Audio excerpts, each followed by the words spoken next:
Good afternoon, everyone. It's good to be with you here again. Since last I spoke with you, one of our staff members brought to my attention this book, The Masters and the Path. How many of you have picked up your copies today? Quite a few of you. We were very astounded to find that these were in Montana and that we could get them quite readily.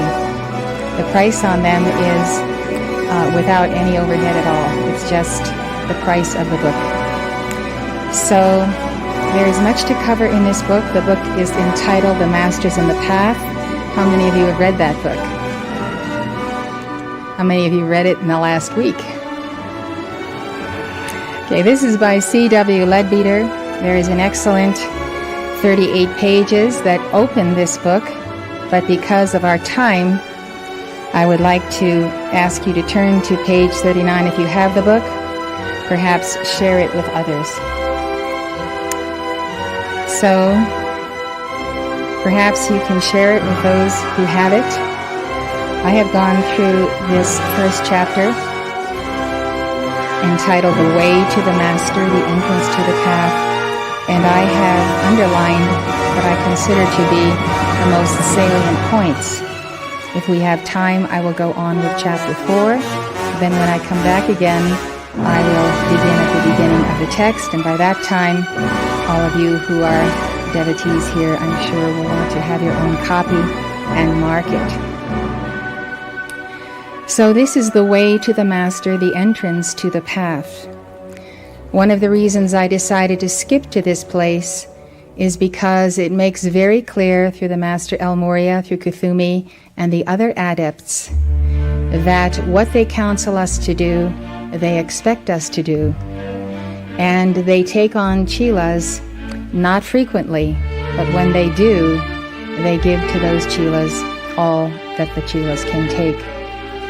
So I think this is a session about honor, about our beloved El Morya, about our beloved Kuthumi, who comes so close to us, especially in the early part of the book, when Leadbeater talks about having met El Morya and the closeness that they have had together. So my concerns are that although we may have been on the path 20, 30 years in this life, each of us may be doing things still that are an offense to the Masters, the adepts as they were when this book was written, now the ascended Masters. So as I have been reading this day after day, late at night, early in the morning, able to get through it as I could, I had the very strong prompting from El Morya that he wanted us to start here because all of us, in some capacity, in some areas, are violating the very principles for which we stand. Only we can know this. Please, if you have your own book, underline your copy, make notes, and then resolve to change, but to change for good. Not to forget that you decided to make a change and then have forgotten, but that you literally change your life because you have understood something in this book wherein you can see that you could do better. So this is called the pupils. That's the section of it. The pupils, part 2. So I'm going to read it out loud because I wouldn't want to skip anything. I ask you to ponder it and take notes. So this is Leadbeater. There has always been a brotherhood of adepts. There have always been those who knew, those who possessed this inner wisdom, and our masters are among the present representatives of that mighty line of seers and sages. Part of the knowledge which they have garnered during countless eons is available to everyone on the physical plane under the name of theosophy. But there is far more behind.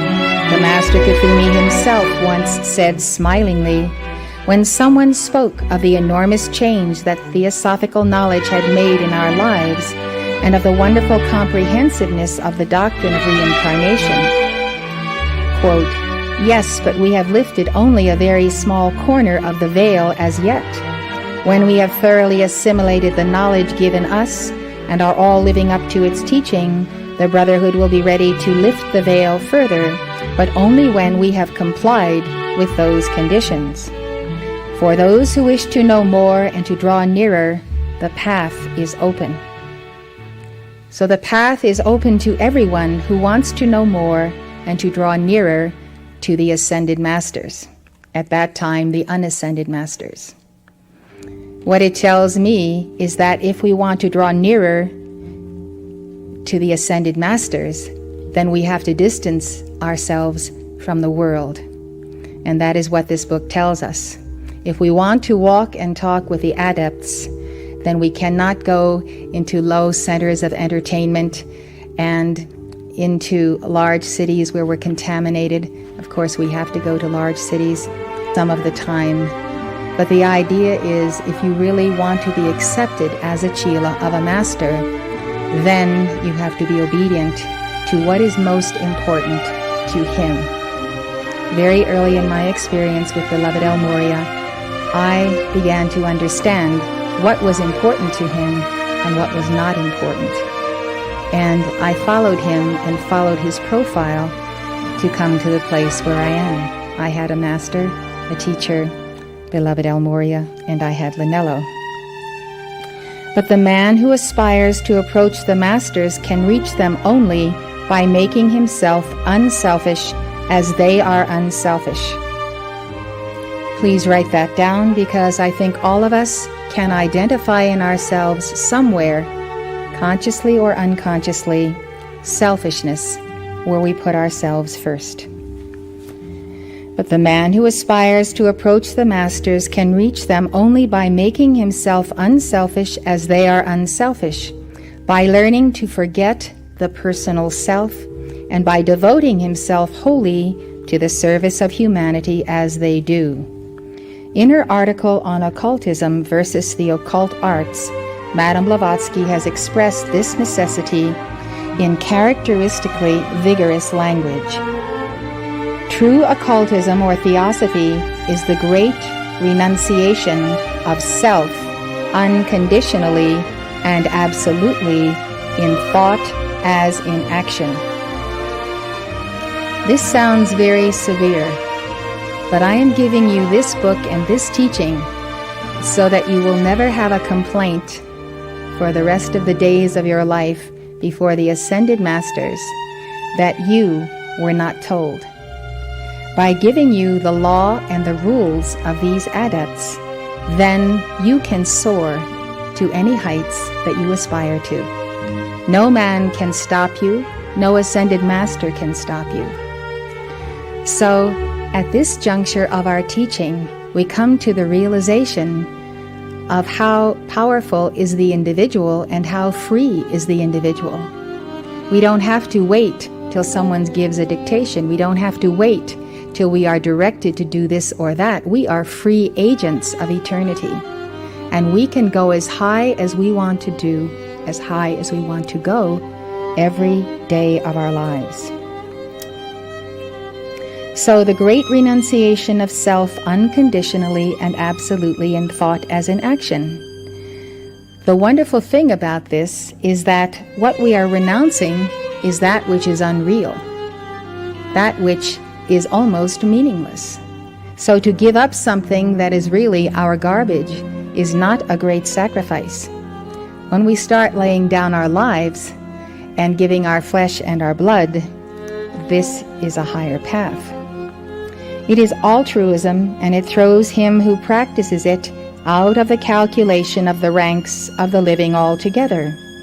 Not for himself, but for the world he lives, as soon as he has pledged himself to the work. I started counting how many times the word work comes into this book. It is all over the place. And the most important statement made is that the Master will not ever tell you a work that you have to do. Because if the Master tells you that, he is saying that he gets the good karma for telling you to do the work. So the theme of this, the pupils, the chelas, is that we take initiative We see what the Master's needs are, and we fulfill those needs.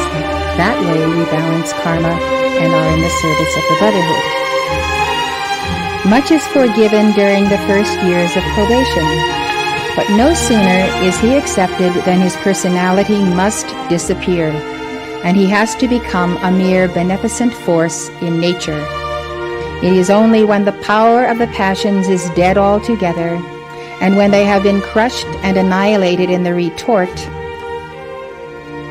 of an unflinching will, when not only all the lusts and longings of the flesh are dead, but also the recognition of the personal self is killed out, and the astral has been reduced in consequence to a cipher, that the union with the higher self can take place. Then, when the astral reflects only the conquered man, the still living but no more the longing selfish personality, then the brilliant Ogaiades, the divine self, can vibrate in conscious harmony with both the poles of the human entity, the man of matter purified, and the ever-pure spiritual soul, and stand in the presence of the Master Self, the Christos of the mystic, Gnostic, blended, merged into and one with it forever. The aspirant has to choose absolutely between the life of the world and the life of occultism. It is useless and vain to endeavor to unite the two, for no man can serve two masters and satisfy both. So in the very first opening pages, we come to the realization that whoever we are, whatever we become, it is our doing, and no master will do it for us. The point of view of the masters is so radically different from ours that it is difficult at first for us to grasp it. They have their private affections just as we have, and assuredly they love some men more than others, but they will never allow such feelings as those to influence their attitude in the very slightest degree when the work is in question. They will take much trouble over a man if they see in him the seeds of future greatness, if they think that he will prove a good investment for the amount of time and force spent upon him. There is no such possibility as the faintest thought of favoritism in the minds of these great ones. They consider simply and solely the work which has to be done, the work of evolution, and the value of the man in relation to it. And if we will fit ourselves to take part in that, our progress will be rapid. I myself am an impatient Chela. I want my progress to be rapid. I have always desired that because I have seen so clearly from the beginning that life is very short. And the years go by and the hours go by, and how we waste them. So when I see something that I know that is real, I go for it with all of my being. And I hope that you will do the same in connection with this teaching. The magnitude of the task. Few people realize the magnitude of this undertaking, and therefore the seriousness of what they are asking when they want to be taken as pupils. The adepts are dealing with the entire world in enormous comprehensive sweeps of power. They are influencing millions in their causal bodies or on the Buddhic plane, and all the time steadily, though by almost imperceptible degrees, raising the higher bodies of the people on a wholesale scale. And yet the same master who spends his life in doing that work will sometime turn aside and pay personal attention to little details connected with one pupil. How fortunate we should be if a master so looks upon us. All who dare to ask to become pupils should try to realize the stupendous character of the forces and the work, and the magnitude of the beings with whom they propose to come into contact. The least understanding of the greatness of all these things will make it clear why the adepts will not spend some of their energy on a pupil unless they have evidence that in a reasonable time he will add to the support of the world a strong current of strength and power in right direction. They live to do the work Circle it every time you find that work. They live to do the work of the logos of the system, and those of us who wish to draw near to them must learn to do likewise, and live only for the work. Those who do that will certainly attract the attention of the holy ones, and be trained by them to help and bless the world. Human progress is slow, but it is constant.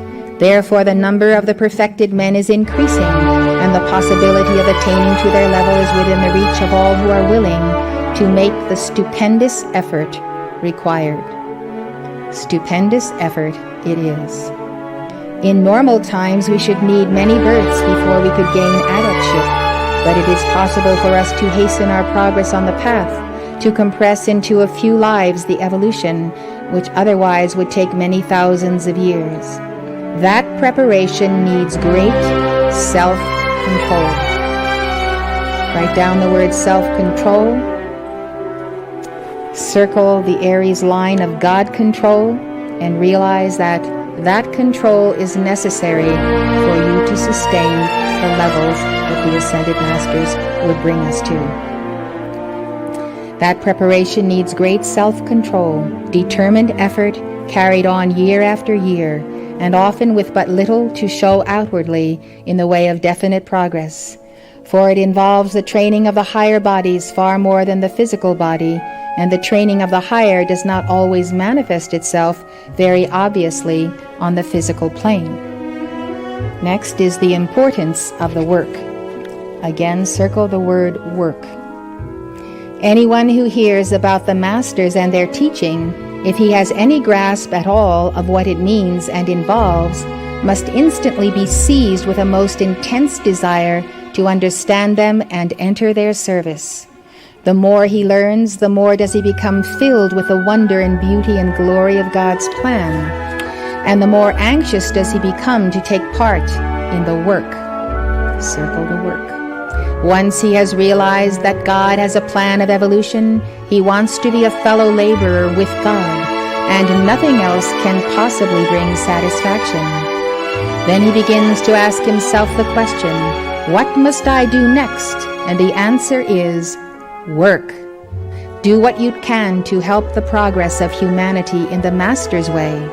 Begin with what you have the opportunity to do and what you can do, which may be any little external thing at first, and presently as you acquire the necessary qualities of character, you will be drawn into the higher side of it all, until through striving to be and do your best, you will find yourself possessed of the qualifications which admit to initiation and membership in the Great White Brotherhood itself.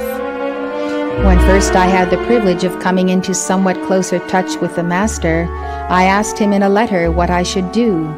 He answered to the following effect, you must find work for yourself. Circle the word work. You know what we are doing. Throw yourself into our work. Circle it in any way you can. If I gave you a definite piece of work to do, would you do it? But in that case, the karma of what was done would be mine because I told you to do it. You would have only the karma of willing obedience, which of course is very good, but it is not the karma of initiating a fruitful line of action. I want you to initiate work, circle the word, for yourself, because then the karma of the good deed will come to you. I think we might all take that unto ourselves. We might realize that it is our business not to wait until we are asked to do something, but to set to work. And circle the word. There is a good deal of quite humble work to be done in the connection with Theosophy. Often perhaps some of us would prefer the more spectacular part. We should like to stand up and deliver lectures in public to large audiences. We can generally find people who are willing to offer themselves for that. But there is a great deal of humdrum office work, circle it, to be done in connection with our society, and we do not always find so many volunteers for that. Reverence and love for our Masters will lead us to be willing to do anything whatever in their service, however humble, and we may be sure that we are working in their service when we are helping the society which two of them founded.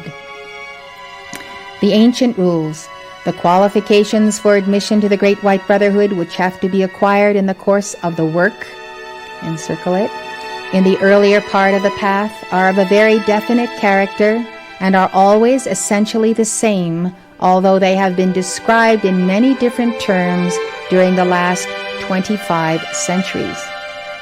In the early days of the Theosophical Society, when all its wonderful teaching was new to us, this question of qualifications was naturally one of those about which some of us were most eager to learn.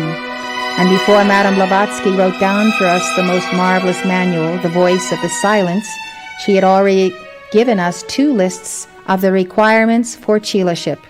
I cannot do better than quote them here for comparison with the later directions. She writes, "A chela is a person who has offered himself to a master as a pupil to learn practically the hidden mysteries of nature and the physical powers latent in man.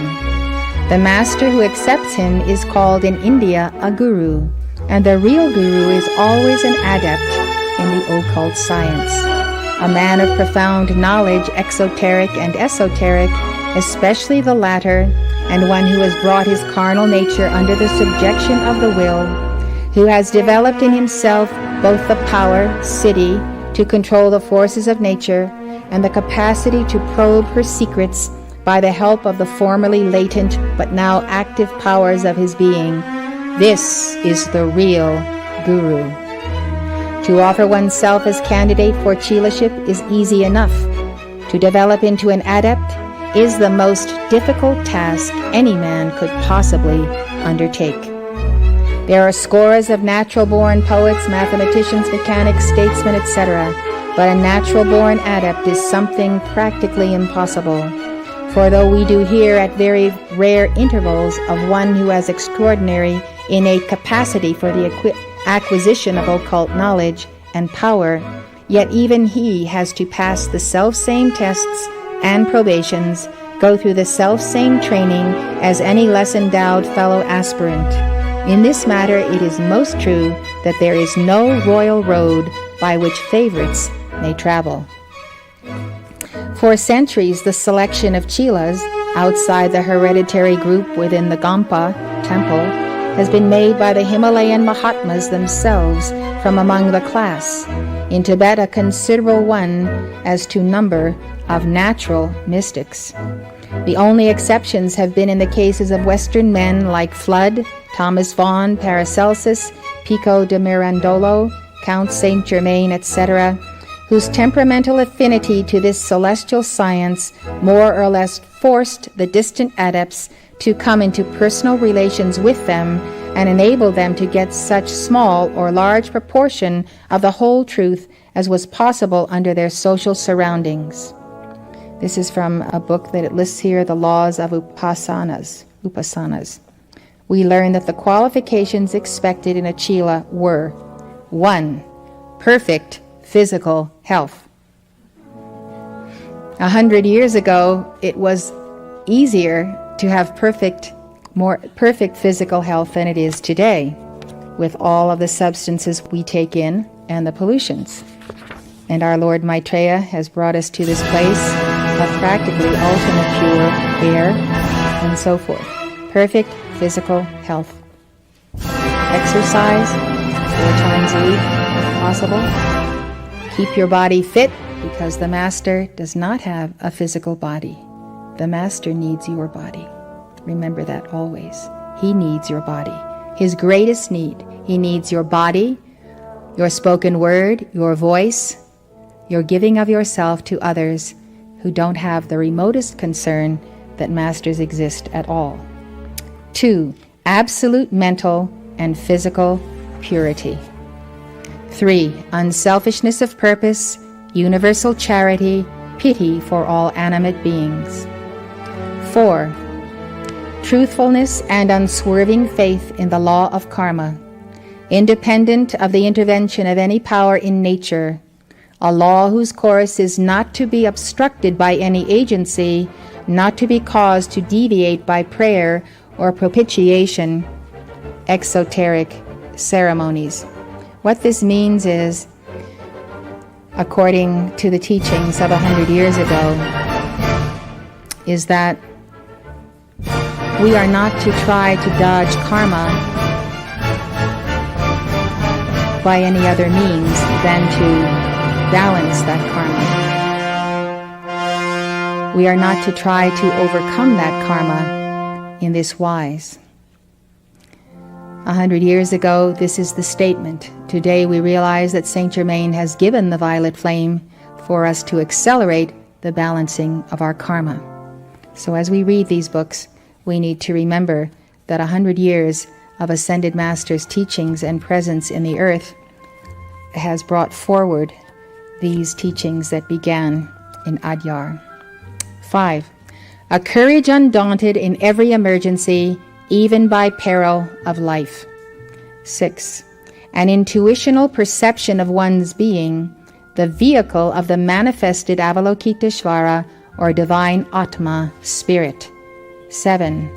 Calm indifference for, but a just appreciation of, everything that constitutes the objective and transitory world in its relation with and to the invisible regions. Such at the least must have been the recommendations of one aspiring to perfect Chilaship, with the sole exception of the first, which in rare and exceptional cases might have been modified. Each one of these points has been invariably insisted upon, and all must have been more or less developed in the inner nature by the Chila's unhelped exertions before he could be actually put to the test. In your books, is this given in fine print? It's not given at all? It's good that I have this copy. So, take notes.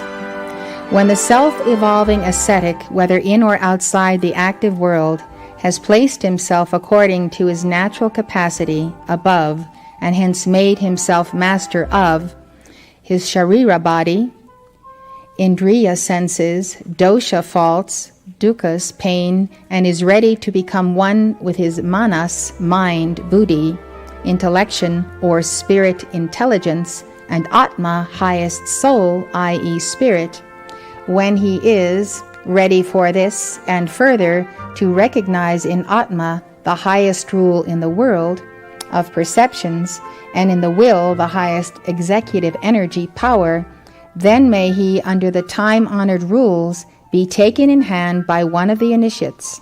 He may then be shown the mysterious path at whose farther end is obtained the unerring discernment of phala, or the fruits of causes produced, and given the means of reaching apavarga, emancipation from the misery of repeated births, pratyabhava, in whose determination the ignorant has no hand. Now you may not have digested all of that, but you have internalized it. What is said here is now become a part of you, and perhaps we can break it down. For instance, this entire paragraph I just read is one sentence. That's typical of the writings of 100 years ago. So the second set of rules which she gives us occurs in her book, Practical Occultism. They are 12 in number, but she tells us that they are taken from a list of 73 to enumerate which would be useless, as they would be meaningless to Europe, though she says that every instructor in the East is furnished with them. The explanations in brackets are by Madame Blavatsky herself. They are as follows. Again, this is very fine print. It's not always understandable, but it needs to enter your soul.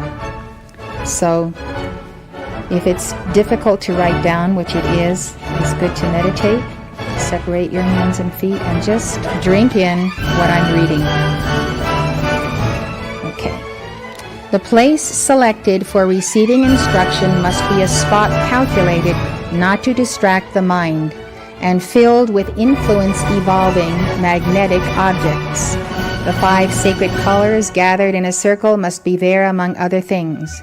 The place must be free from any malignant influences hanging about in the air. The place must be set apart and used for no other purpose. The 5 sacred colors are the prismatic hues arranged in a certain way, as these colors are very magnetic. By malignant influences are meant any disturbances through strifes, quarrels, bad feelings, etc., as these are said to impress themselves immediately on the astral light, i.e. in the atmosphere of the place, and to hang about in the air.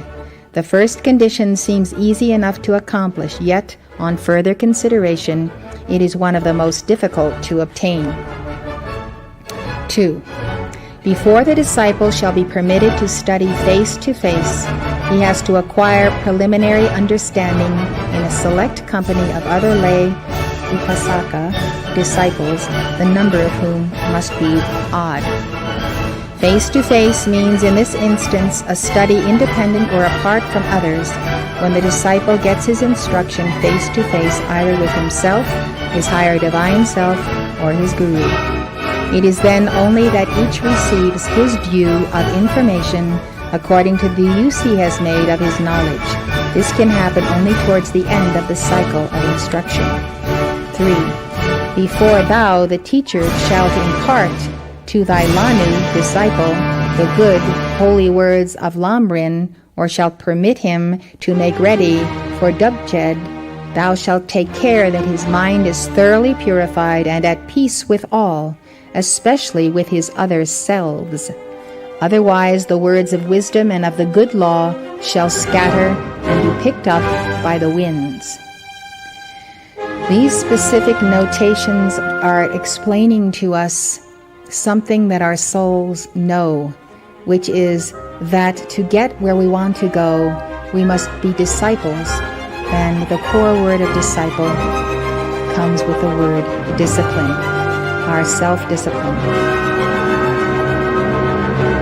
Lorin is a work of practical instructions by Tsongkhapa in 2 portions, one for ecclesiastical and exoteric purposes, the other for esoteric use. To make ready for Dubjed is to prepare the vessels used for seership, such as mirrors and crystals. The other selves refers to the fellow students. Unless the greatest harmony reigns among the learners, no success is possible. There's no equivocation here. Unless there is the greatest harmony reigning among the learners, no success of our endeavor can be possible.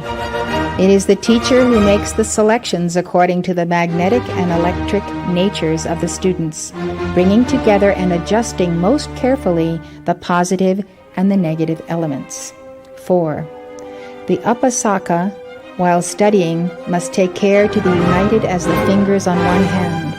Thou shalt impress upon their minds that whatever hurts one should hurt the others, and if the rejoicing of one finds no echo in the breasts of the others, then the required conditions are absent, and it is useless to proceed.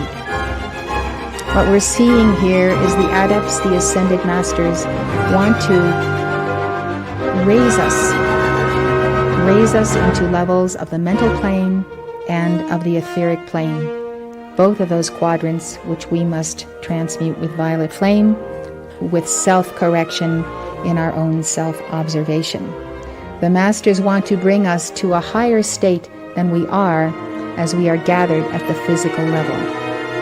And so these words sound complicated, but they are driving the point home even if they are difficultly written. So listen closely. Okay. This can hardly happen if the preliminary choice made was consistent with the magnetic requirements. The magnetic requirements I perceive to be the aura, the magnetism of the individual, and its strength, its youngness, its yinness, etc. It is known that Chilas otherwise promising and fit for the reception of truth had to wait 4 years on account of their temper, and the impossibility they felt to put themselves in tune with their companions. Examine yourself, make lists where you stumble on any of the things that I read to you about, such as temper. 5. The co-disciples must be tuned by the Guru as the strings of a lute, vina, each different from the others, yet each emitting sounds in harmony with all. Collectively, they must form a keyboard answering in all its parts to thy slightest touch, the touch of the Master. Thus their mind shall open for the harmonies of wisdom to vibrate as knowledge through each and all, resulting in effects pleasing to the presiding gods, tutelary or patron angels, and useful to the Lanu. So shall wisdom be impressed forever on their hearts, and the harmony of the law shall never be broken. 6. Those who desire to acquire the knowledge leading to the cities, occult powers, have to renounce all the vanities of life and of the world. Here follows enumeration of the cities. None can feel the difference between himself and his fellow students, such as I am the wisest, I am more holy and pleasing to the teacher, or in my community than my brother, etc., and remain an Apasaka. His thoughts must be predominantly fixed upon his heart, chasing therefrom every hostile thought to any living being.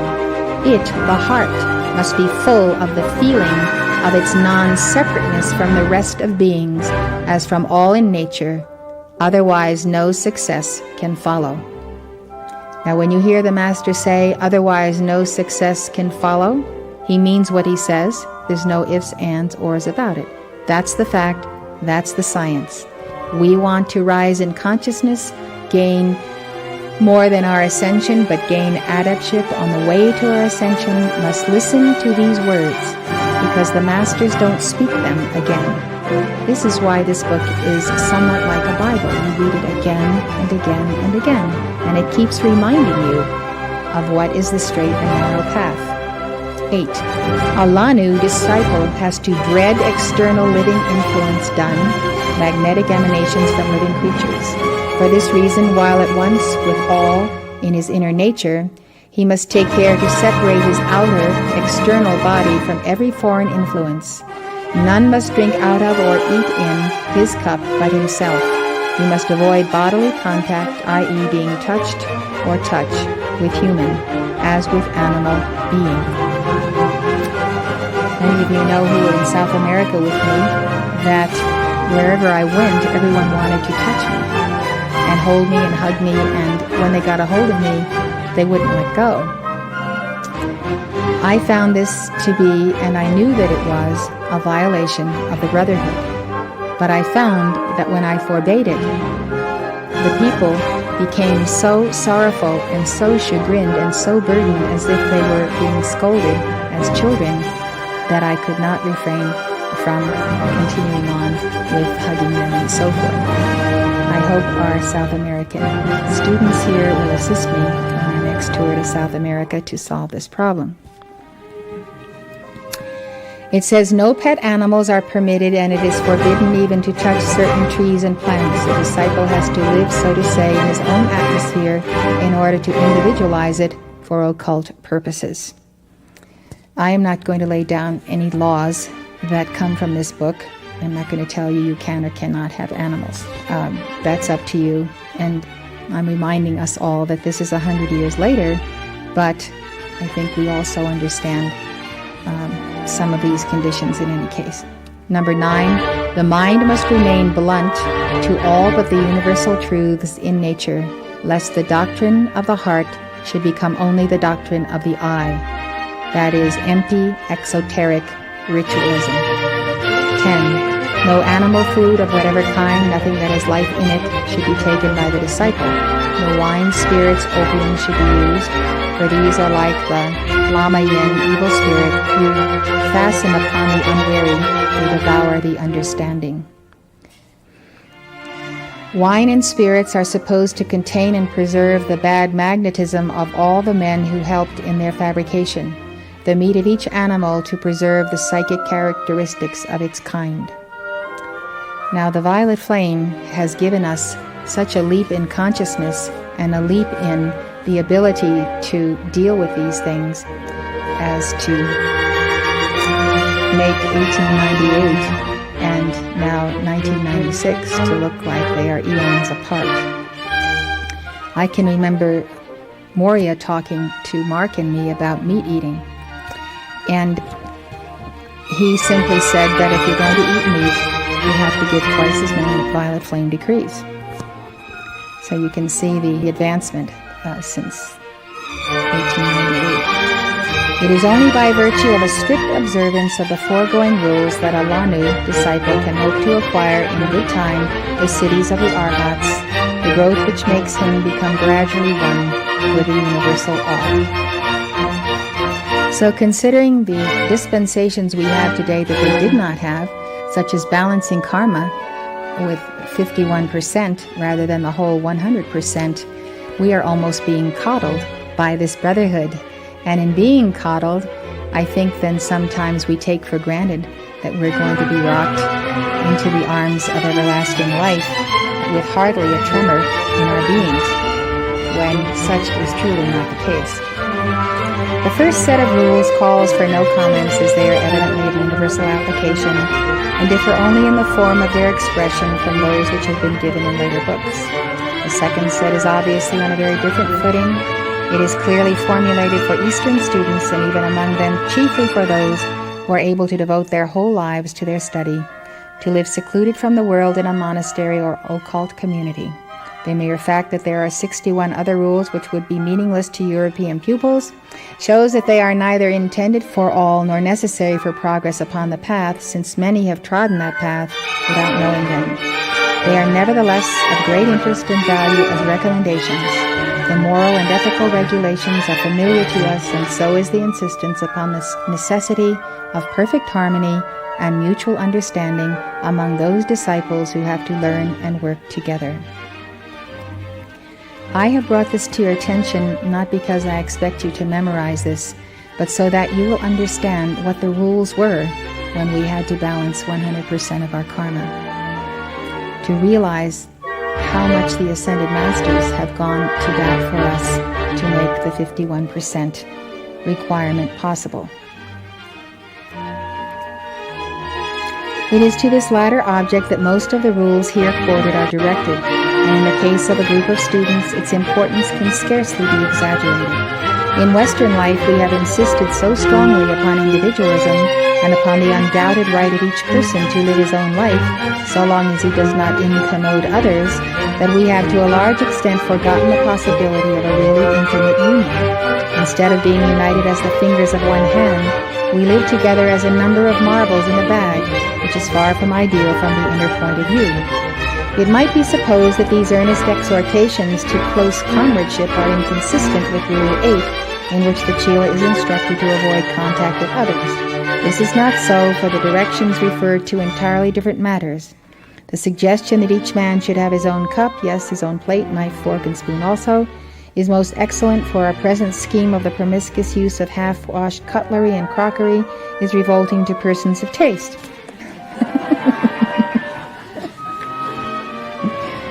The avoidance of unnecessary contact with others has its advantage, for the indiscriminate mingling of auras is highly undesirable. In the leisurely Indian life of the old days, it was so easy to escape uncomfortable proximity. Now that trains and tramways have been introduced, and that the hurry of modern business compels people to use them, even in the immemorial East it is somewhat more difficult than in Europe. It would be practically impossible. That is why a different method of dealing with this problem of propinquity is now offered to us. We can readily and effectively protect ourselves against undesirable magnetism by forming round our bodies a shell which will exclude it. Such a shell may be of etheric, astral, or mental matter, according to the purpose for which it is required. A description of the various kinds and the way to make them will be found in my book on the hidden side of things, which also includes the beautiful story of the Alexandrian monks, showing that there is another way of protecting oneself from evil influence, which is even better than the formation of a shell, and that is by so filling one's heart with divine love that it radiates perpetually in all directions in the shape of torrents of love for one's fellow men, so that that mighty stream acts as the most perfect of shields against the entrance of any claim from without.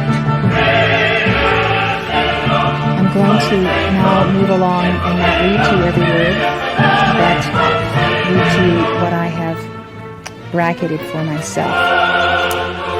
I'm on page 50, but it doesn't match. So here is a paragraph right before At the Feet of the Master. It's on page 50. We find no condemnation of the married state in any of the 3 great guidebooks which are given to us to light the way. The latest and simplest of these is Mr. J. Krishnamurti's wonderful little book, At the Feet of the Master. So now I'm going to talk to you about Krishnamurti and the book At the Feet of the Master, because Mark used to talk to us a great deal about this book. And in fact, Moria had me read it very early on in my training. As I understand it, the Ascended Masters have seen Krishnamurti as being on the dark side and not being on the light. What I did not know till I opened this book, and if I never learned anything else from this book, this is certainly very important. Leadbeater says, although Mr. Krishnamurti puts this book before the world, the words which it contains are almost entirely those of the Master Bufuni. For all these years, I've been under the impression that this dark one, Krishnamurti, had written this book, and that At the Feet of the Master was therefore something that I could not recommend. The book, as I received it 30 years ago, was called The Impersonal Life. Mark used to comment on it in any case that if one doesn't really have the understanding of the impersonal life, and therefore does not understand entering into communion with other souls, that this could be a dangerous book. In any case, of course, Leadbeater, he said that the Master Bufuni was the actual one who wrote these words.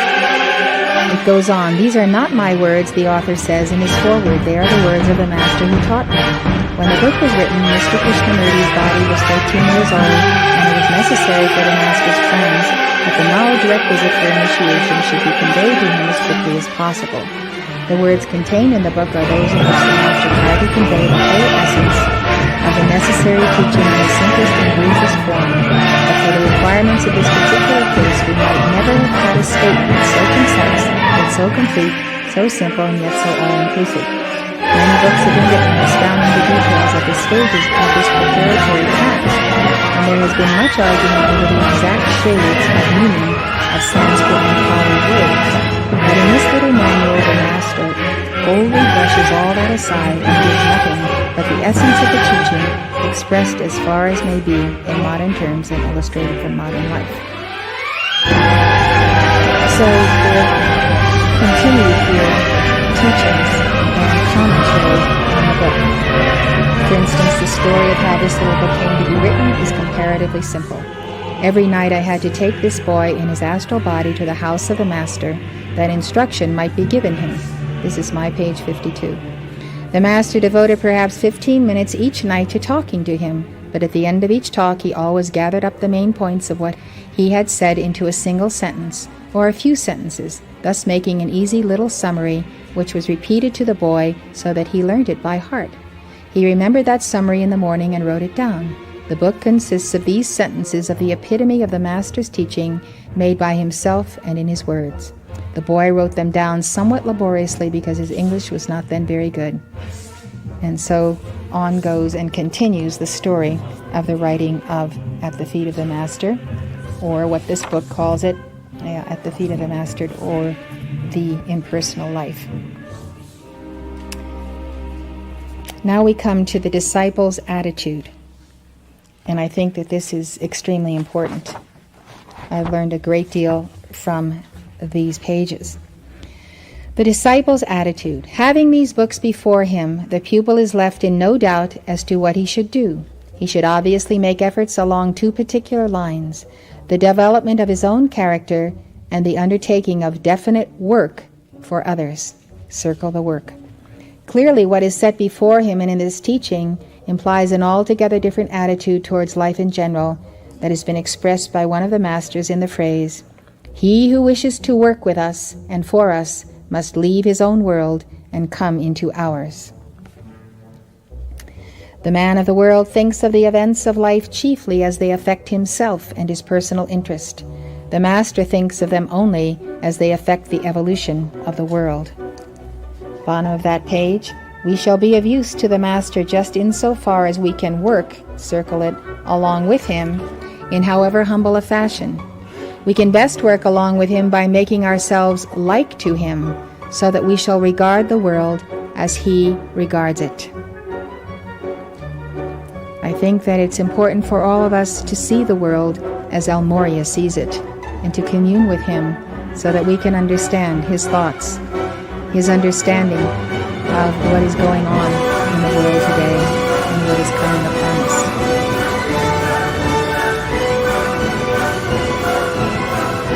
There is a poem which says, 3 doors there are to the temple, to know, to work, to pray, and they who wait at the outer gate may enter by either way. There are always the 3 ways a man can bring himself to the Master's feet: by deep study, because in that way he comes to know and to feel, and certainly he may be reached by deep devotion, long continued, by the constant uplifting of the soul towards him. And there is also the method of throwing oneself into some definite activity for him. But it must be something definitely done for him with that thought in mind. If there be credit or glory in this work, I do not want it. I do it in my Master's name. To him be the glory and praise.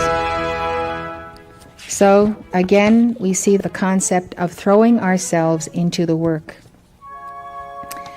Then going further on, but however much occupied a master may be, thought directed to him makes a certain impression, and although perhaps at the moment he may not take any notice, yet the touch is there, and he will know of that and will send out his love and his energy in response to it.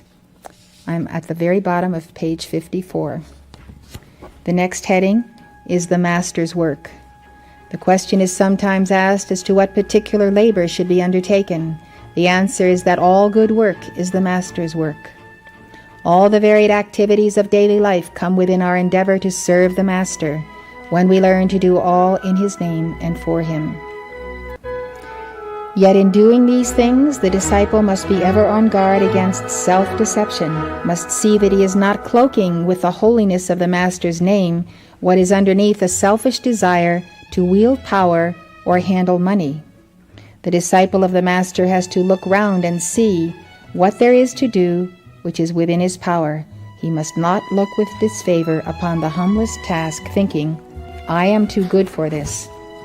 In the Master's business, no part is more important than any other, though some portions are more difficult than others and therefore require special training or unusual faculties or abilities.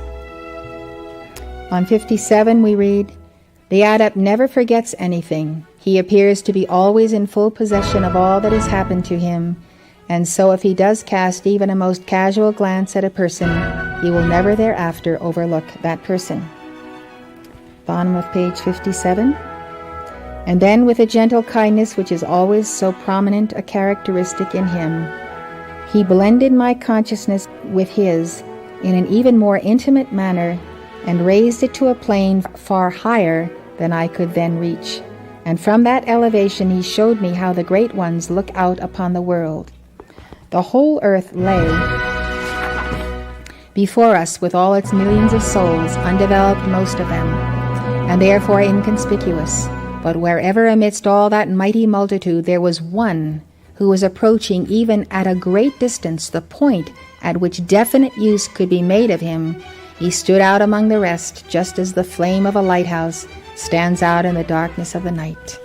Now you see, said the Master, how utterly impossible it would be that anyone should be overlooked who is even within measurable distance of the possibility of acceptance as a probationer. In other words, you cannot be lost. You cannot be lost in this planet, because as your light shines, the adepts, the ascended masters, instantly take note of you and begin to assist you on your path. It's a very comforting statement. We can do nothing on our side but steadily work, encircle the word, at the improvement of our character and endeavor in every possible way by the study of theosophical works, by self-development, and by the unselfishness of our devotion to the interests of others, to fit ourselves for the honor which we desire, having within our minds the utter certainty that as soon as we are ready, the recognition will assuredly come. But until we can be utilized economically, until that is to say the force spent upon us will bring forth through our actions at least as much result as it would if spent in any other way. It would be a violation of duty on the part of the Master to draw us into close relations with him. So we must give something to the Master, and that is the force that is spent upon us. We must then give in kind back to the Master in the form of the work. We may be quite sure that there are in reality no exceptions to this rule, even though we may sometimes think that we have seen some. A man may be put upon probation by an adept while he has still some obvious faults, but we may be sure that in such a case there are good qualities under the surface which far more than counterbalance the superficial defects. It is only the Master who can judge how far our faults affect our usefulness to him.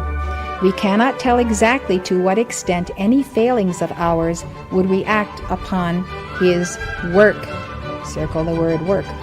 But he, looking at the problem from above, can see quite clearly all the factors in the case, so that his decision is always just and in the best interest of all. Another consideration which sometimes comes into play is the working of the law of karma. Like the rest of us, the great Masters of wisdom have a long line of lives behind them, and in those lives they, like others, have made certain karmic ties, and so sometimes it happens that a particular individual has a claim on them for some service rendered long ago. In the lines of past lives which we have examined, we have sometimes come across instances of such a karmic link.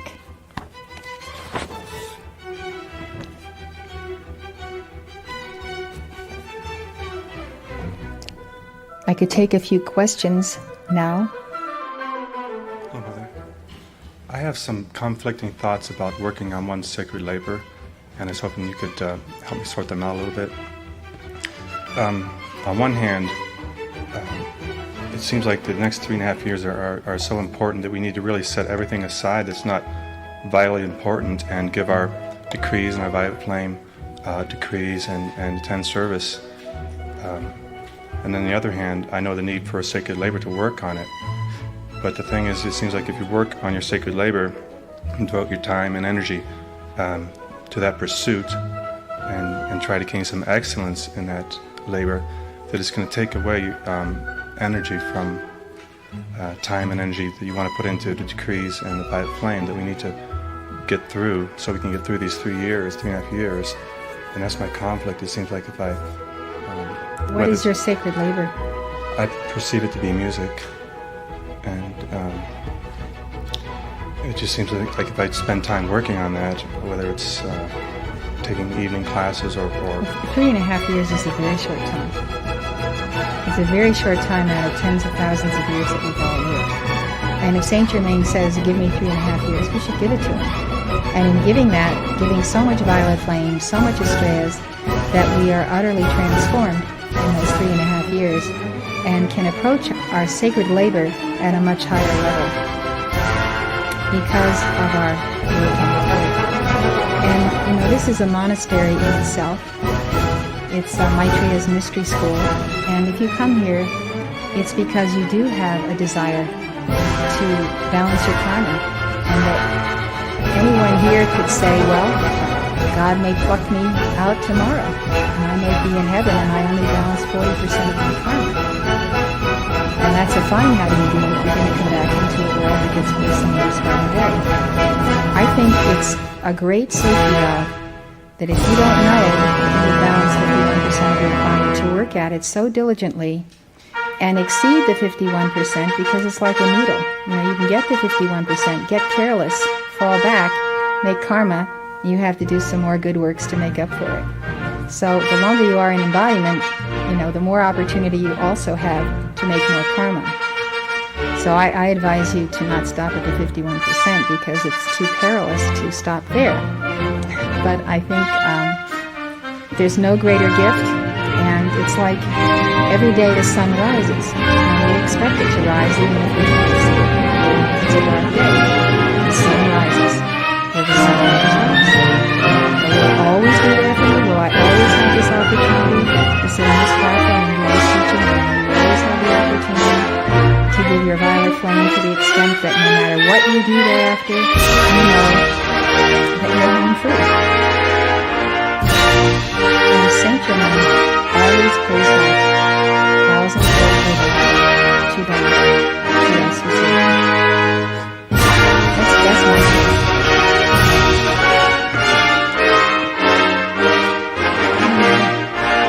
My question is on Padmasambhava. I got one of his books and I was trying to study it. And I find it very difficult because there's so many words there I don't understand, and I have to go back to the glossary, and then maybe I have to look up in another part of the glossary those words in the glossary.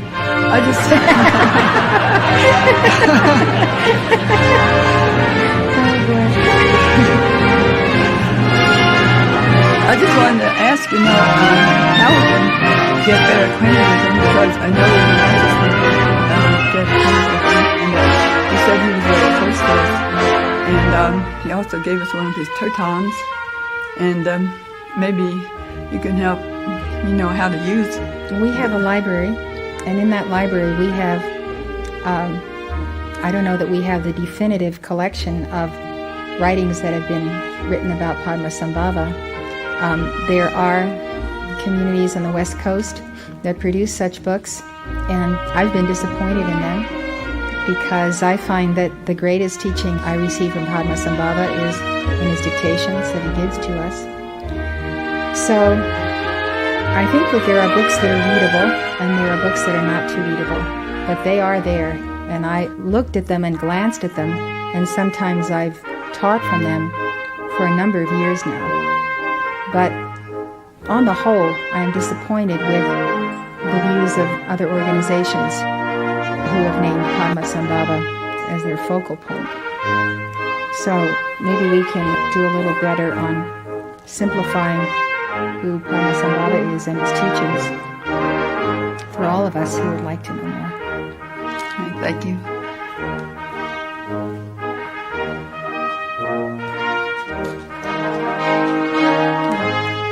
My question is, if you could talk to us a little bit about what the training of the higher and finer bodies entails that you mentioned earlier. I think that it's best to study this book. I mean, yes, we put the four lower bodies on the cosmic clock. Yes, we know that the highest and most important of those bodies is the etheric body. We know that if we divide that quadrant in half again, the upper part of it is the purest, and the substance is misqualified by the lesser. So restoring the etheric body is of tremendous import because it's the only body that really remains until the hour of the ascension, whereas the three lesser bodies are subject to disintegration.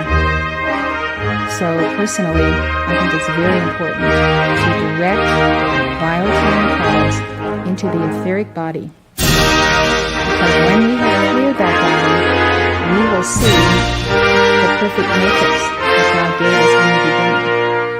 Because we will have cleared from it the misqualified substance and karma.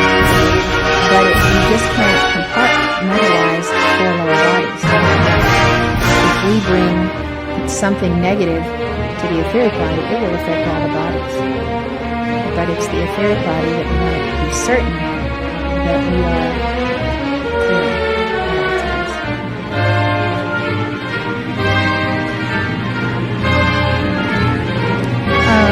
Occasionally and periodically, I have a longing and intense pain. It often feels like it's a break. During these times, I do go to Almana.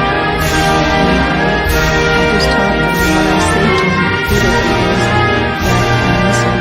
I really do miss him.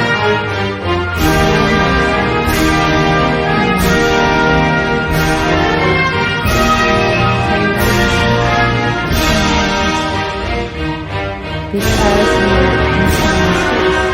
You think you are in time and space, and that in time and space, you cannot be different. In fact, he is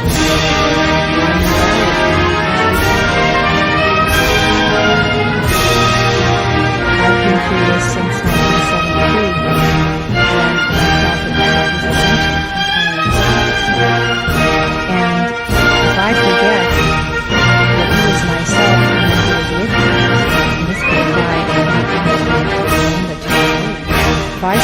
thinking dissonance in time and space between me and Lanello, then I can have a sense that I'm not one with him.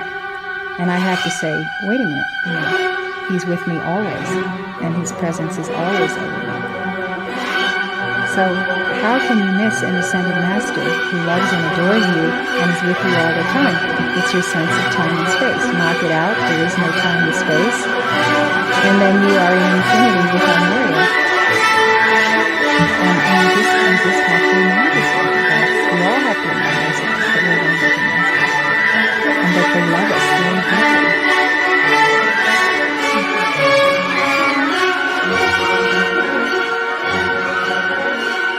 I'd like to read now from page 60 in my book, because I'm going to confess to you something that I did when I was in high school, that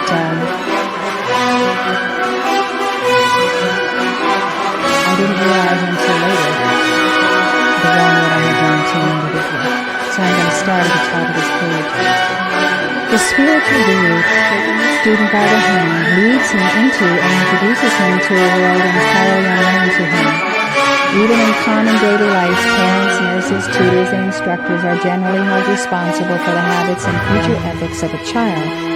So long as the pupil is too ignorant to be sure of his vision and power of discrimination, is it not natural that it is the guide who should be responsible for the sins of him whom he has led into those dangerous regions? That sentence ends with a question. As we shall see in subsequent chapters, when a man comes into close relation with the Master, he has much more power than he had before. You can see what a precarious thing it is for the Master to take on any of us when he is not sure that we will be steady. So, if you do come in close relation with the Master, he has much more power, and you would have much more power than you had before. One who becomes a pupil of the Master can therefore do much more good, but he could also do much more harm if he happened to let his force go in the wrong direction. Very often the young disciple does not realize the power of his own thought. The man in the street may think something foolish or untrue without producing any serious effect, because he does not know how to think strongly. He may think ill of someone else without making any very great impression upon that person. That is a disciple who has the power of the Master within him, and has trained himself by long practice and meditation to use it, should misunderstand another person, think ill evil of him. The strong thought would act prejudicially upon that person, and might even seriously affect the whole of his future career. So the next paragraph is a story that I remembered. It's not a story that actually happened, but I remembered it when I read this paragraph.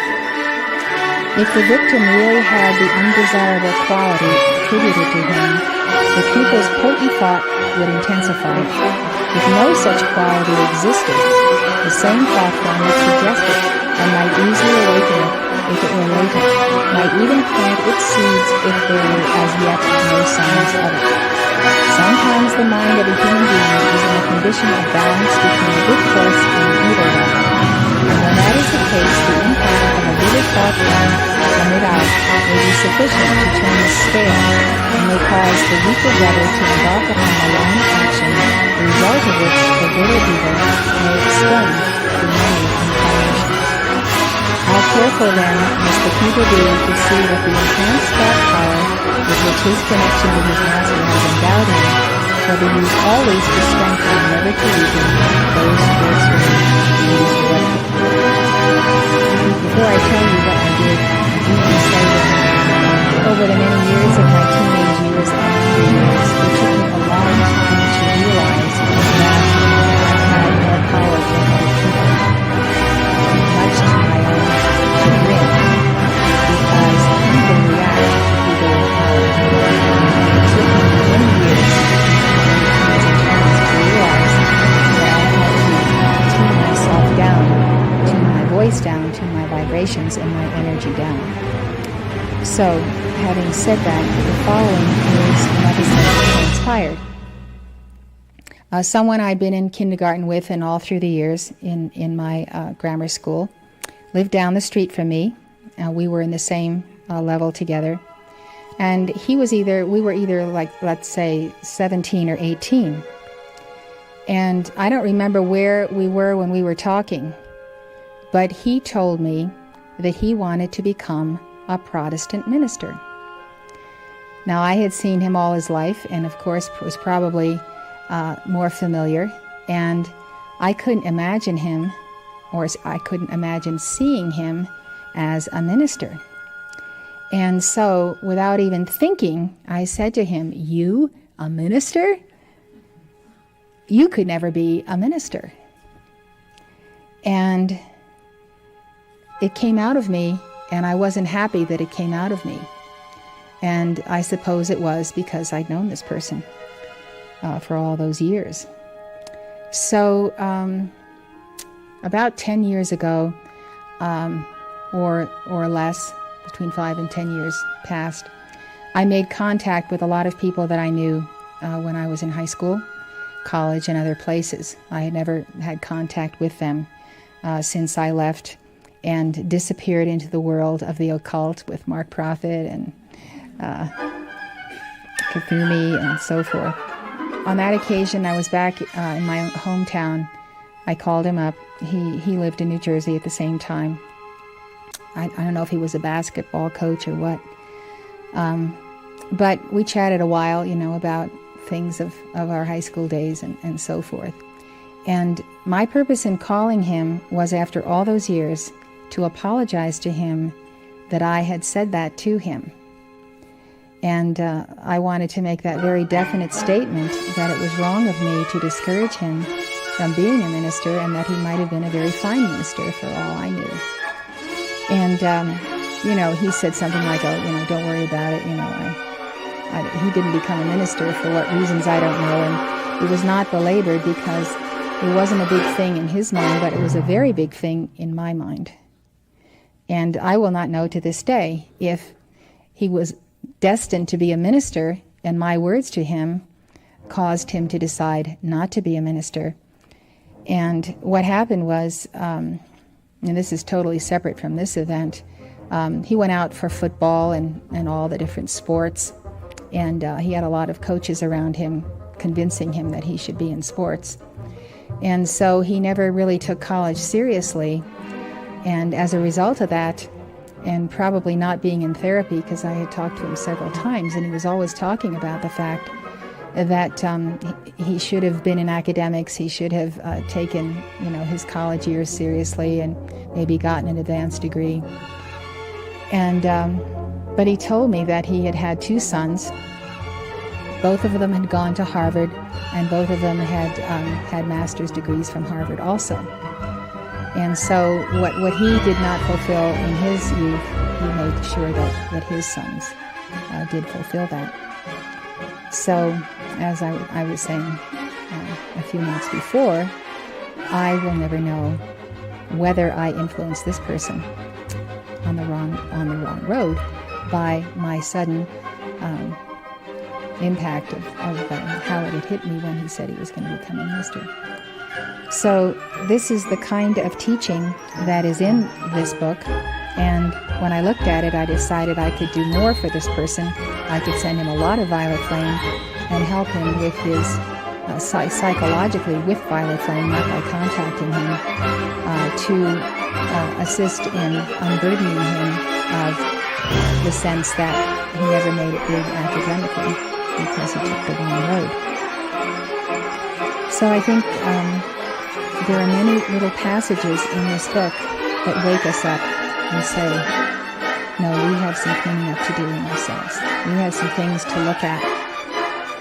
We're not exactly where we ought to be on this path because we haven't read a book like this, and we haven't really sought the refinement of ourselves, the removal of stumbling blocks of things we do every day. For instance, getting annoyed or getting worried or doing this or doing that. And as you go through this book, you start realizing how important everything you think, everything you feel, everything you do is weighing on, will the Master increase his sponsorship of you Or will he leave you there 10 or 20 years until you deal with such things as your psychology, things that are repeatedly done day after day, emotional things or whatever they might be. So, if I could just give us a little bit more of this teaching. I know when I'm reading it to you it might seem a bit laborious, but what it gives to us and how important it is cannot be measured. I don't know of another book that I have wherein these specific commentaries of what is going to just stop us in our tracks and what is going to get us where we're going. So, however this is written, I hope you're going to study it. Here's a little story about another common hindrance is readiness to be offended. Many a good and earnest aspirant is so easily offended as to be of practically no use in the work because he cannot get on with other people. He will have to wait until he has learned to adapt himself and to cooperate with any person whatever, and that means any person whatever. The book has stated one must underestimate anything that's written here. So, no matter how cantankerous someone would be, and let's say on the telephone when you're talking to people about the church, you have to maintain this love flame in your heart that you are sending over the telephone to that person. Many people who make the inquiry have failings of this kind, and they do not like it if their fault is pointed out to them. They do not generally believe that they have it and imagine that we are in error, but in rare cases they are willing to profit by the suggestion. I remember very well a lady coming to me in an American city and asking the question, "What is the matter with me? Why may I not draw near to the Master?"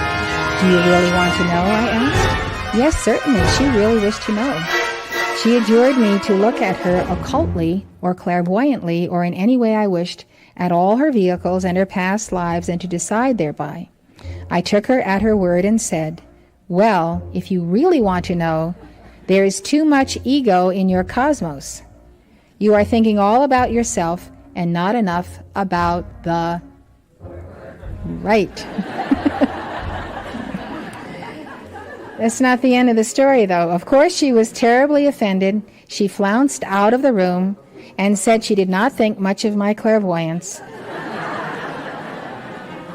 But that lady had the courage to come back 2 years later and say, "What you told me was quite true, and I'm going to put it right and to work hard at it." That story has repeated itself many times, except that this is the only case in which the person came back and acknowledged the fault. Unquestionably, the disciple who is willing to see himself as others see him may learn much that will help him to progress. I recollect that one of the masters once remarked that the first duty of a Chela is to hear, without anger, anything the Guru may say. It's very interesting, isn't it? We may not know it, but we do get angry at the Ascended Masters. But we don't let it come up.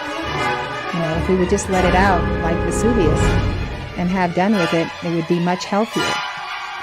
But I know a lot of people who have problems with various Ascended Masters. And if any of us do, we better deal with it. He should be eager to change himself, to get rid of his thoughts. Blavatsky said Chelaship has been defined by a master as a psychic resolvent, which eats away all dross and leaves only the pure gold behind. Then there is self-centeredness, is only another form of pride, but it's very prominent at the present day. It sometimes happens that those who ask the question have not any particular outstanding defect, and one looks them over, one can only say, "I do not see any definite reason, any one fault which is holding you back, but you will have to grow a little all around." That is an unpalatable thing to have to tell a person, but it is the fact. They are not yet big enough and must grow before they will be worthy. Another little phrase I underlined is, "It is just the lack of that intense determination which holds us back." Devotion must be complete. We must follow the Master without reserve, not saying within, "I will follow that Master so long as he does not want me to work with such and such a person." I will follow the Master so long as all that I do is recognized and mentioned in the papers. We must not make conditions. I do not mean that we should give up our ordinary physical plane duties, but simply that our whole self should be at the Master's disposal. We must be prepared to yield anything, to go anywhere, not as a test, but because the love of the work is the biggest thing in our lives. Now, this chapter is really exciting. I think it's the most exciting, but it was necessary to read to you the rest first. So I could summarize it. I think that's what I'll try to do. I hate to summarize this because it's so good, so I'll just have to read it. Out of the ranks of earnest students and workers of the kind I've already described, the Master has on many occasions selected his pupils, but before he definitely accepts them, he takes special precautions to assure himself that they are really the kind of people whom he can draw into intimate contact with himself, and that is the object of the stage called probation. When he thinks of a man as a possible pupil, he usually asks one who is already closely linked with him to bring the candidate to him astrally. There is not generally much ceremony connected with this step. The Master gives a few words of advice, tells the new pupil that what will be expected of him, and often in his gracious way, he may find some reason to congratulate him on the work that he has already accomplished. Now listen to this. This is the most exciting paragraph I think I've read. He then makes a living image of the pupil. That is to say, he molds out of mental, astral, and etheric matter an exact counterpart of the causal, mental, astral, and etheric bodies of a neophyte, and keeps that image at hand so that he may look at it periodically. Each image is magnetically attached to the person whom it represents, so that every variation of thought and feeling in him is accurately reproduced in it by a sympathetic vibration, and thus by a single glance at the image, the Master can see at once whether during the period since he last looked at it, there has been any sort of disturbance in the bodies which it represents, whether the man has been losing his temper or allowing himself to be a prey to impure feelings, worry, depression, or anything of the kind. It is only after he has seen that for a considerable time no serious excitement has taken place in the vehicles represented by the image that he will admit the pupil into near relation with himself. Now, isn't that astounding? Can't get away with anything, right?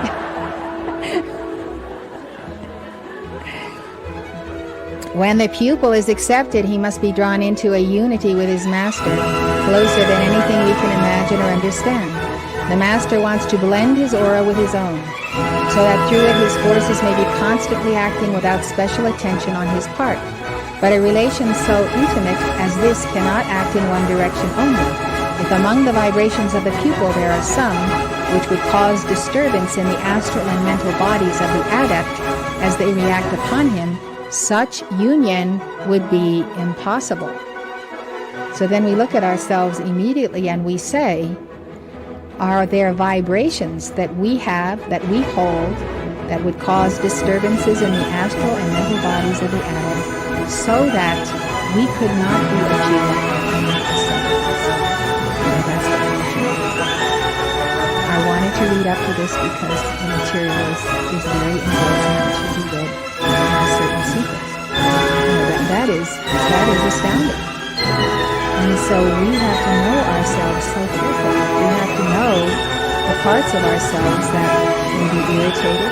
There are all kinds of little sections here that show you what will happen if we are not in tune with the Master through that astral body. So the prospective pupil would have to wait until he had rid himself of those vibrations. A probationary pupil is not necessarily better than other people who are not on probation. He is only more suitable in certain ways for the Master's work, and it is advisable to subject him to the test of time, for many people swept upwards by enthusiasm appear at first to be most promising and eager to serve, but unfortunately become tired after a while and slip back. The candidate must conquer any emotional failings that he may have, and go on steadily working until he becomes sufficiently calm and pure. When for quite a long time there has been no serious upheaval in the living image, the Master may feel that the time has finally come when he can usefully draw the pupil nearer to him. So it's all up to us, isn't it? It's all up to us. Nothing can stop us unless we allow it. We can achieve anything we decide to do, and we have all the teachings of the last 100 years that have come down to us, all the way through this dispensation to the present. We have the violet one. We have every kind of conceivable decree. We have psychology. We can have therapy with any one of a number of our therapists right here in the community. I mean, we can make it. But it takes all of us. It takes all of our striving, all of our offerings, all of our checking of ourselves constantly saying, am I out of alignment? Am I irritable right now? Do I feel anger welling up in me because of this, that, or the next thing that I experienced? That monitoring of self is the gateway to self-mastery. We must not think of the living image as recording only defects or disturbances. It mirrors the whole condition of a people's astral and mental consciousness. So it should record much of benevolence and joyousness, and should radiate forth peace on earth and goodwill to men. Never forget that not only a passive but also an active goodness is always a prerequisite for advancement. To do no harm is already much. And remember that it is written of our great exemplar that he went about doing good. And when the Lord Buddha was asked to epitomize the whole of his teaching in one verse, he began, cease to do evil, but immediately he continued, learn to do good.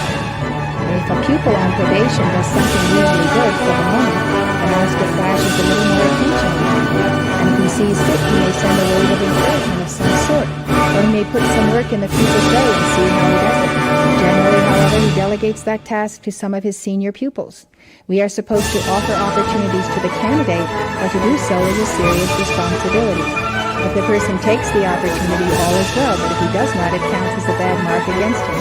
We should often like to give opportunities to people, but we hesitate, because although, if they take them, it will do them much good, if they do not take them, it will be a little harder to do next time. It will be seen then that the link of a pupil on probation with his master is chiefly one of observation and perhaps occasional use of the pupil. It is not the custom of the adepts to employ special or sensational tests, and in general, when an adult is put on probation, he is left to follow the ordinary course of his life, and the way in which the living image reproduces his response to the trials and problems of the day gives quite sufficient indication of his character and progress. When from this the master concludes that the person will make a satisfactory disciple, he will draw him nearer and accept him. Sometimes a few weeks is sufficient to determine this. Sometimes the period stretches into years. Then I was telling you when we were seeing the new classroom for children, the effect of cruelty to children, devastating effects of fear induced in children by roughness and cruelty, the initiator Lord Maitreya being involved in this. Okay, here's Maitreya. This is page 72. The initiator made an image of an aura with the most wonderful, delicate little puffs or touches or shoots of lovely color, of light playing over its surface as it were peeping out of it, and then drawing in again, and said, those are the seeds of the highest, noblest qualities of mankind, fragile, delicate as gossamer, to be developed only in an atmosphere of deepest, purest love without one touch of fear or shrinking. He who being otherwise ready can unfold and strengthen them fully, may reach adeptship in that same light. That was the fate we had hoped for you, but those to whom I entrusted you because they offended you in my service even before birth, allowed you to fall into the hands of this person who was so utterly unworthy of such a trust. This was your aura before the blight of his wickedness fell upon you. Now see what his purpose awaited you. Then the aura changed and twisted about horribly, and when it was still again, all the beautiful little shoots had disappeared, and in their place were innumerable little scars. And the Lord explained that the harm done could not be cancelled in your present life, and said, I hope that in this life you will attain arhatship, but for the final consummation you must wait a while. In our eyes there is no greater harm than thus to check the progress of the soul.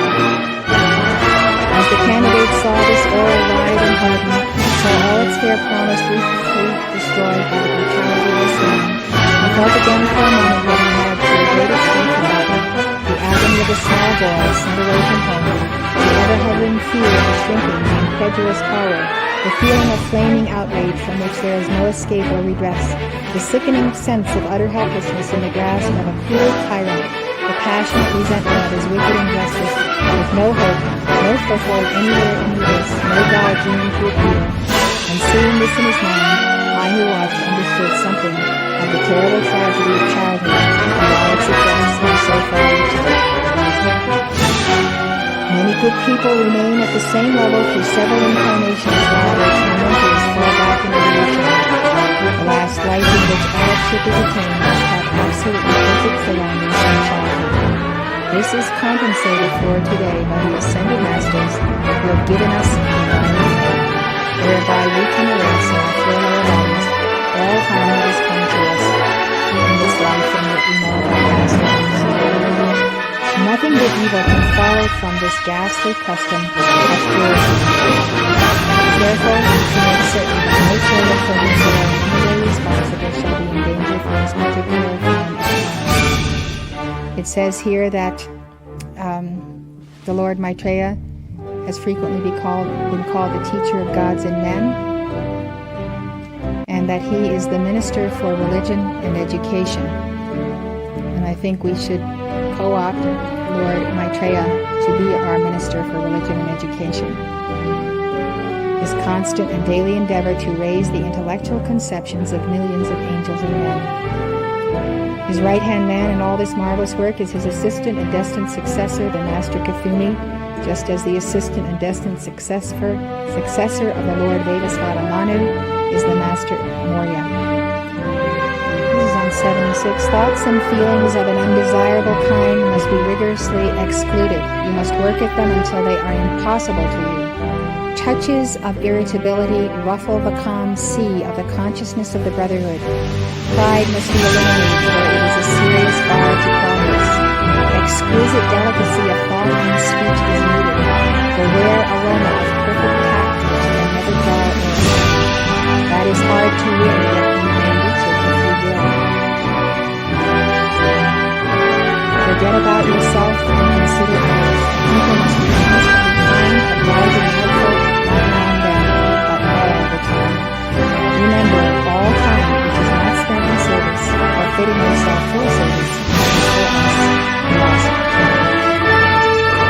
I want you to grow quickly that I may use you in the great work to help you that I give you my blessing.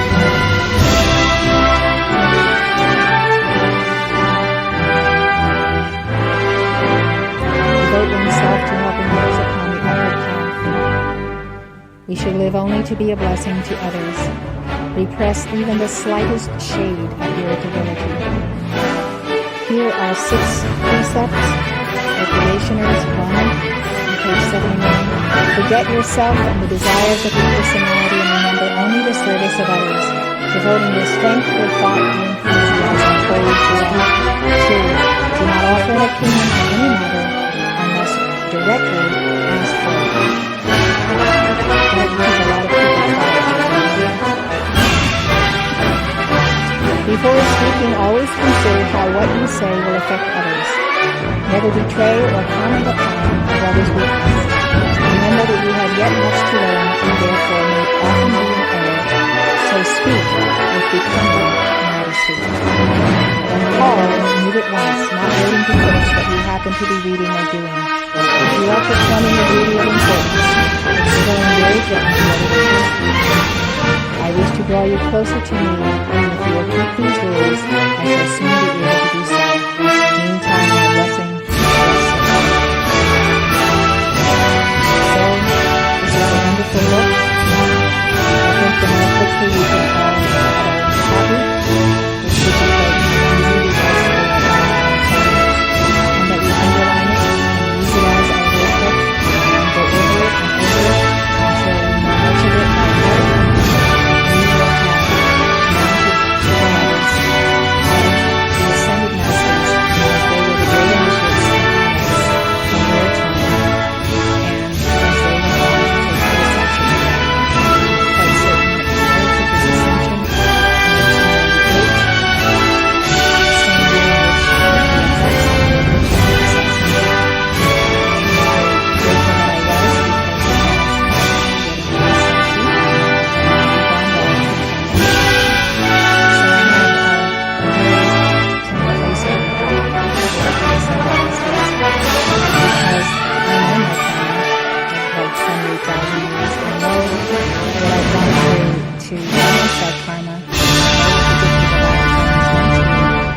I know that El Moria's trusting us in founding this organization has given me, and it will ultimately have given millions, the opportunity to balance karma, to know this teaching, to use it. So, without community, without the oneness that we share and the common goals that we have, we would not be where we are. I can tell you that honestly, not a day goes by that I don't give thanks to Saint Germain that I was born in the United States. And I will tell you why. Because I was so locked up in European karma for so long that I thought I would never get out. And Saint Germain finally picked me up and said, okay, you can be born in the United States and you don't have to go back anymore. So, let it be said of all of us, if we don't make our ascension, we're going to let anybody else. Right? So, I think you are born winners. You've got to put a little more fire, a little more urgency in what we have to do. We don't have forever. The sun may also rise, but the day might come and it doesn't rise. And we want to have our ducks in a row so we have the option of taking action. Don't create the option for yourself, and you're going to be fickle if you don't have that karma balanced.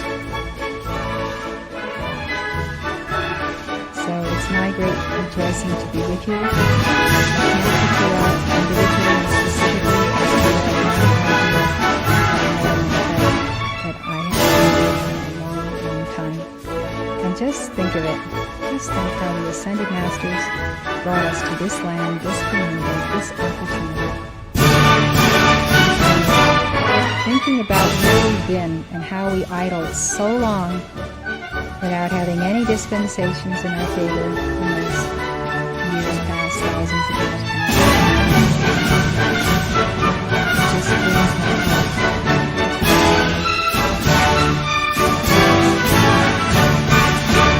So let's use this as a textbook. It's a bit arcane, yes, it's a bit pedantic, but what's in here is so important. In fact, you probably should have your separate notebook or write in the book what you learned from that class or take a notebook with you. But I have found so many things that I can be more fastidious in, more careful in, more focused in. It's just like we can do better. We can do a lot better. And with this book, we know better. So we will do it. Thank you very much for today and every day.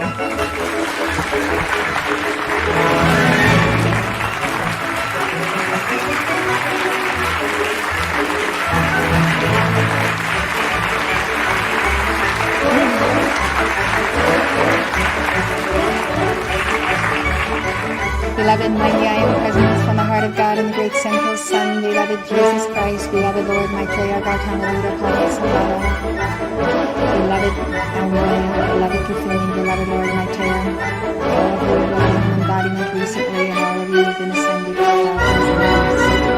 With you are blessings, as we all have blessings that we have on this earth, to have our foot on this soil, this United States of America, this Royal Teton Ranch, to have this opportunity to think that inside of 25, 50 years, we could all be ascending in the light, being the teachers of those who will come after us. God, send us the precious children and let us care for them delicately, lovingly, and in the true love of their beloved Almighty.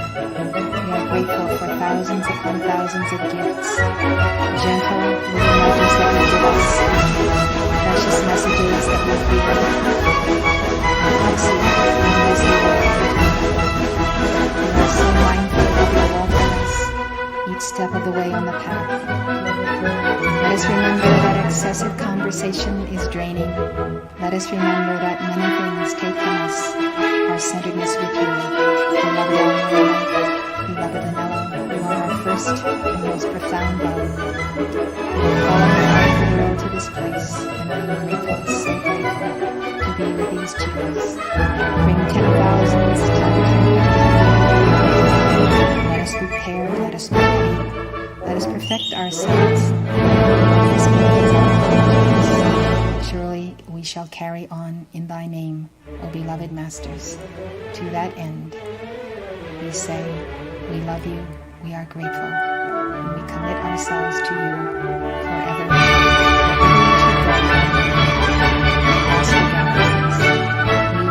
are your team. We are here for you. Call us now. Call loudly so we will wake up and hear you. Call so that we will answer immediately and not question whether or not we hear you. Call, beloved El Moria, and test us.